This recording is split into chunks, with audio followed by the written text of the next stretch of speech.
तो कैसे हैं दोस्तों, उम्मीद करते हैं कि आप सब अच्छे होंगे। आज बात करेंगे रामवर्क बेनीपुरी जीवन परिचय और इन्होंने जो लिखा हुआ है बाल गोविंद भगत चैप्टर लिखा हुआ है इन्होंने, इसके बारे में बताएंगे आपको।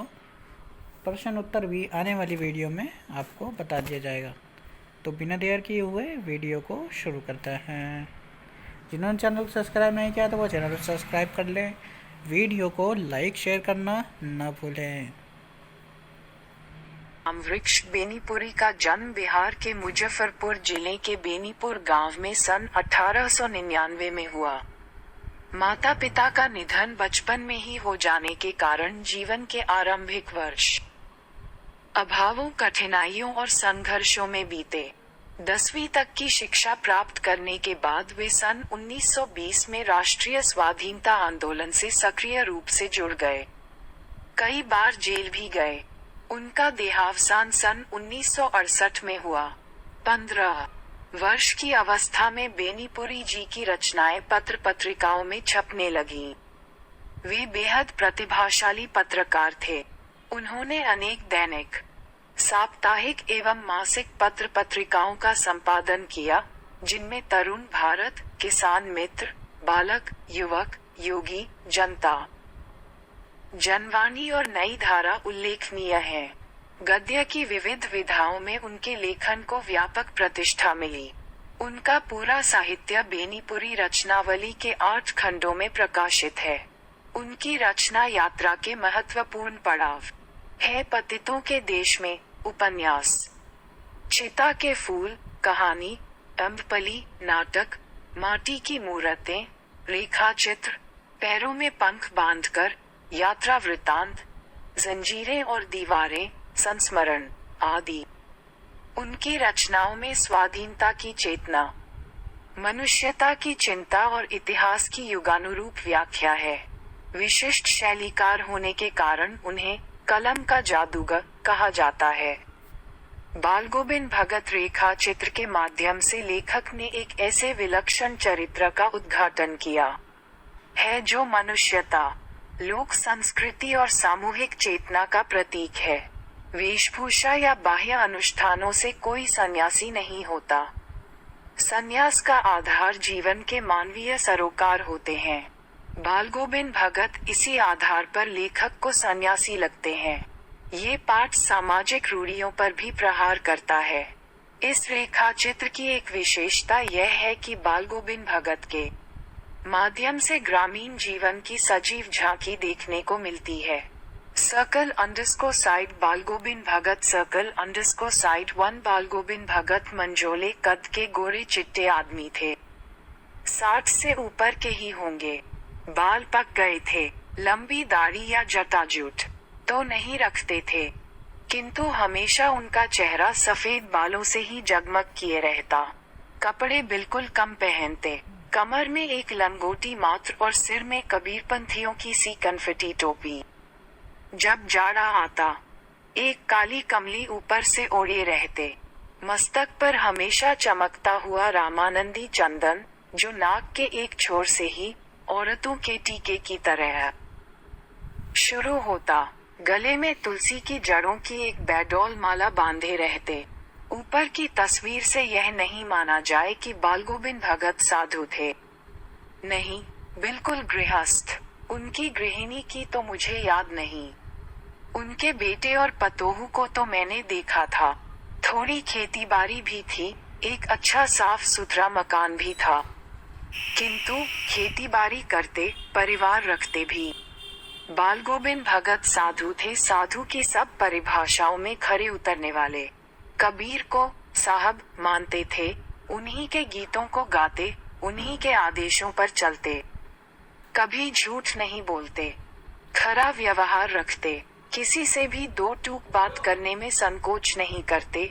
न किसी से खामखां झगड़ा मोल लेते। किसी की चीज नहीं छूते। न बिना पूछे व्यवहार में लाते।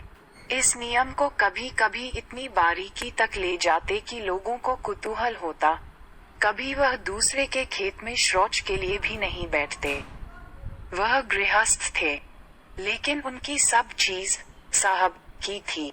जो कुछ खेत में पैदा होता, सिर पर लाद कर पहले उसे साहब के दरबार में ले जाते जो उनके घर से 4 कोस दूर पर था, एक कबीरपंथी मठ से मतलब। वह दरबार में भेंट रूप रख लिया जाकर, प्रसाद रूप में जो उन्हें मिलता उसे घर लाते और उसी से गुजर चलाते।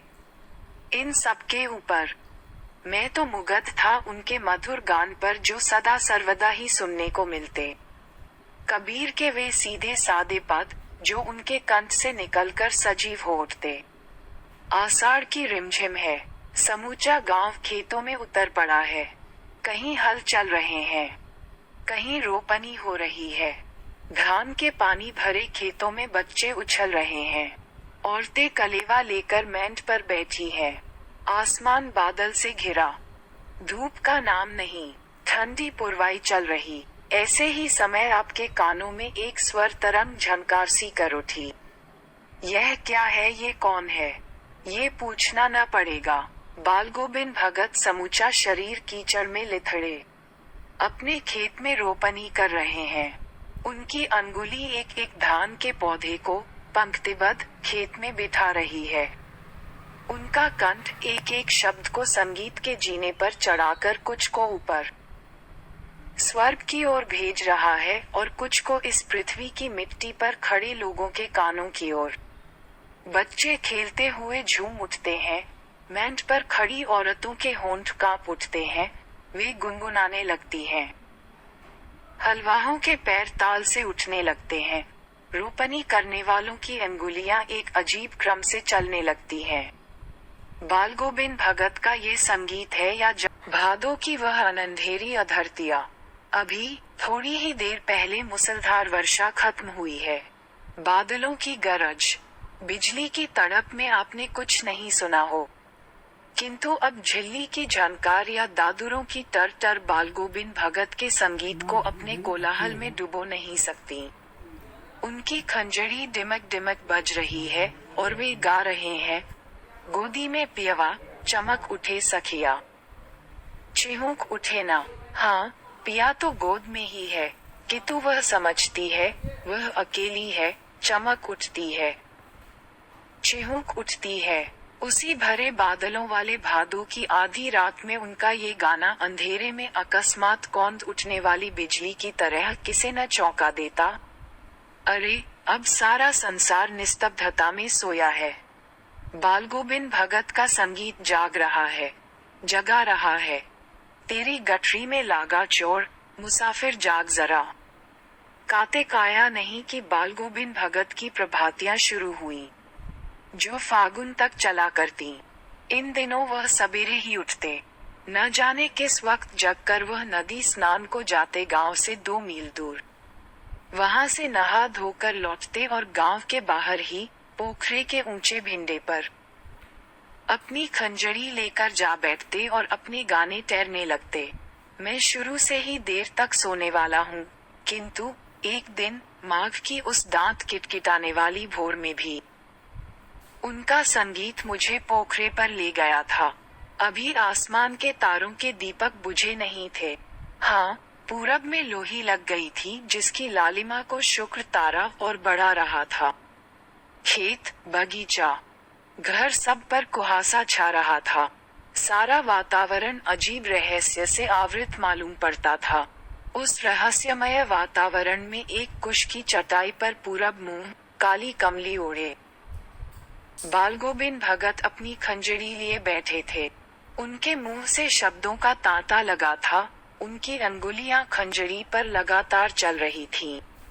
गाते गाते इतने मस्त हो जाते, इतने सुरूर में आते, उत्तेजित हो उठते कि मालूम होता अब खड़े हो जाएंगे। कमली तो बार बार सिर से नीचे सरक जाती। मैं जाड़े से कपक पा रहा था, किंतु तारे की छांव में भी उनके मस्तक के श्रम बिंदु जब तब चमक ही पड़ते। गर्मियों में उनकी संझा कितनी उमस भरी शाम को न शीतल करती। अपने घर के आंगन में आसन जमा बैठते। गांव के उनके कुछ प्रेमी भी जुट जाते। खंजरियों और करतालों की भरमार हो जाती। एक पद बालगोविंद भगत कह जाते, उनकी प्रेमी मंडली उसे दोहराती, तिहराती। धीरे धीरे स्वर ऊंचा होने लगता, एक निश्चित ताल, एक निश्चित गति से। उस ताल स्वर के चढ़ाव के साथ श्रोताओं के मन भी ऊपर उठने लगते। धीरे धीरे मन तन पर हावी हो जाता। होते होते एक क्षण ऐसा आता कि बीच में खंजरी लिए बाल गोविंद भगत नाच रहे हैं और उनके साथ ही सबके तन और मन नृत्यशील हो उठे हैं। सारा आंगन नृत्य और संगीत से ओतप्रोत है। बाल गोविंद भगत की संगीत साधना का चरम उत्कर्ष उस दिन देखा गया जिस दिन उनका बेटा मरा।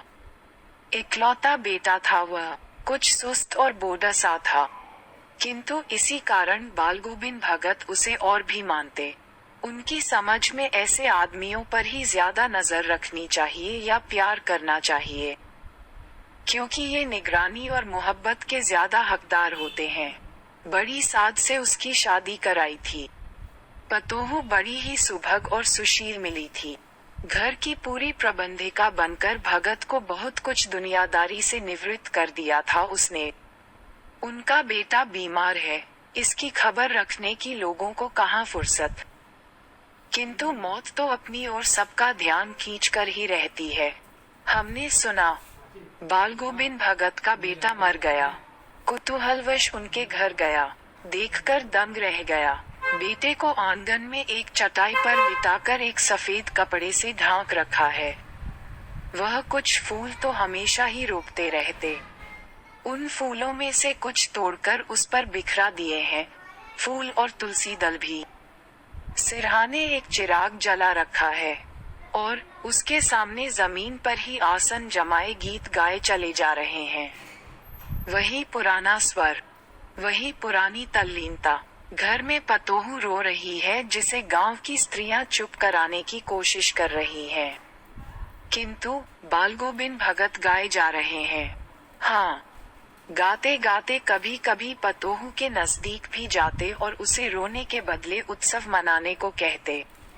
आत्मा परमात्मा के पास चली गई, विरहिणी अपने प्रेमी से जा मिली। भला इससे बढ़कर आनंद की कौन बात।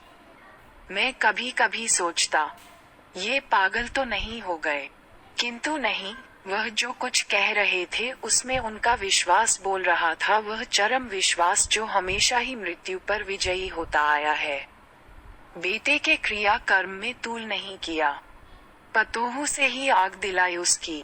किंतु ज्यों ही श्राद्ध की अवधि पूरी हो गई, पतोहू के भाई को बुलाकर उसके साथ कर दिया, यह आदेश देते हुए कि इसकी दूसरी शादी कर देना। इधर पतोहू रो रो कर कहती, मैं चली जाऊंगी तो बुढ़ापे में कौन आपके लिए भोजन बनाएगा, बीमार पड़े तो कौन एक चुल्लू पानी भी देगा।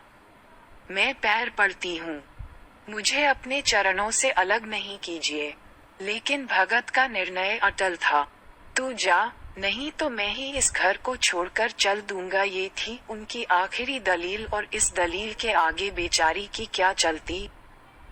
बाल गोविंद भगत की मौत उन्हीं के अनुरूप हुई। वह हर वर्ष गंगा स्नान करने जाते।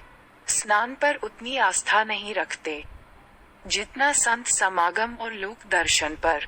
पैदल ही जाते। करीब 30 कोस पर गंगा थी। साधु को संबल लेने का क्या हक, और गृहस्थ किसी से भिक्षा क्यों मांगे। अतः घर से खाकर चलते, तो फिर घर पर ही लौटकर खाते। रास्ते भर खंजरी बजाते गाते, जहाँ प्यास लगती पानी पी लेते। 4-5 दिन आने जाने में लगते, किंतु इस लंबे उपवास में भी वही मस्ती। अब बुढ़ापा आ गया था, किंतु टेक वही जवाने वाली। इस बार लौटे तो तबीयत कुछ सुस्त थी। खाने पीने के बाद भी तबीयत नहीं सुधरी, थोड़ा बुखार आने लगा। किंतु नेम व्रत तो छोड़ने वाले नहीं थे। वही दोनों जून गीत, स्नान, ध्यान, खेती बाड़ी देखना दिन दिन खींचने लगे। लोगों ने नहाने धोने से मना किया, आराम करने को कहा, किंतु हंसकर टाल देते रहे। लोगों ने नहाने धोने से मना किया, आराम करने को कहा, किंतु हंसकर टाल देते रहे। उस दिन भी संध्या में गीत गाए, किंतु मालूम होता जैसे तागा टूट गया हो। माला का एक एक दाना बिखरा हुआ, भोर में लोगों ने गीत नहीं सुना, जाकर देखा तो बाल गोविंद भगत नहीं रहे, सिर्फ उनका पंजर पड़ा है। तो जिन्होंने चैनल सब्सक्राइब नहीं किया तो वो चैनल सब्सक्राइब कर ले, वीडियो को लाइक शेयर करना ना भूले। प्रश्न उत्तर नेक्स्ट वीडियो में शब्दकोश भी और जो है पढ़ा दिया जाएगा। Thank you for watching this video. यहाँ से सब्सक्राइब कर ले दोस्तों चैनल को।